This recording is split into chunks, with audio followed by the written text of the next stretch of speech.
I'm all about putting the pieces together. Mosaic is community, right? I think one, it's like the way quilting attracts people, that so many people can participate in a building of a quilt. So many people can participate in the building of a mosaic, a community mosaic. And it's so friendly and so open, and you don't have to be really good at it to do it. Everybody can do it. It just feeds community.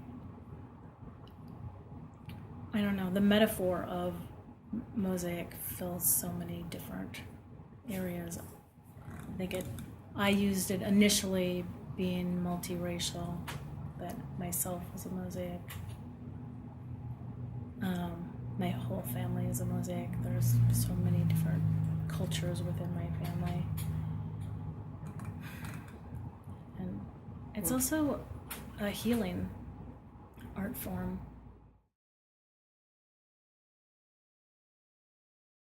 So this building was built by Cap Wigington, who was the first African-American city architect in the U.S. and St. Paul's city architect for, I think, 35 years. He designed most of the park's buildings in St. Paul. We have a little store. We sell all the materials you need for mosaic. We teach classes. I have a classroom downstairs, and then behind me is our studio. Okay. So anybody can come in. You can just walk in and work on a project.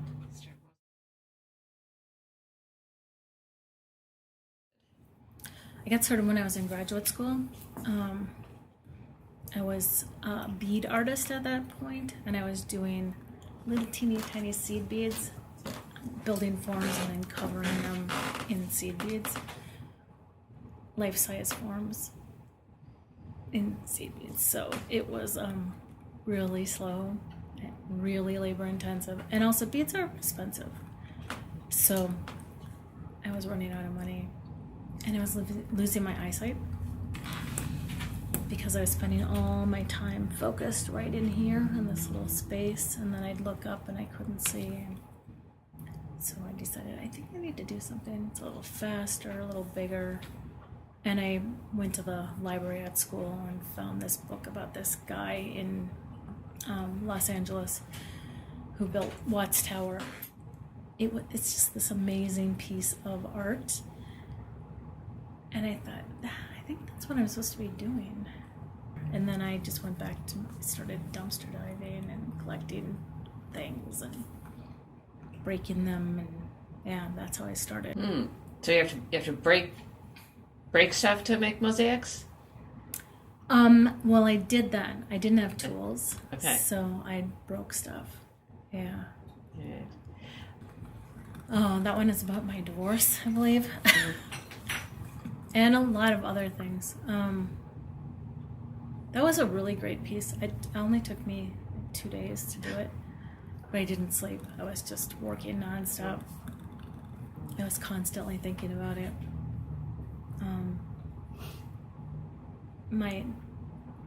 It's got my face, but whenever I look at it, I think it's my dad. Mm-hmm. We look a lot alike, but every time I walk by, it's like, there's my dad looking at me. So I am multiracial. My dad was half black and half Native American, Choctaw, Mississippi, Choctaw, and so a lot of it is like ancestral feeling. My grandmother died when I was 6 years old. I only met her once. I don't have any connection in the way. She didn't live on the reservation. She was adopted off the reservation when she was 3. So I don't have any of the cultural connection in that way. It's just more through what I feel. And I am a really intuitive artist. So everything I do is by how I feel, which can be overwhelming sometimes. So I don't remember how much I drew out. I knew that I wanted to have more imagery coming up the sides, along and underneath the calligraphy.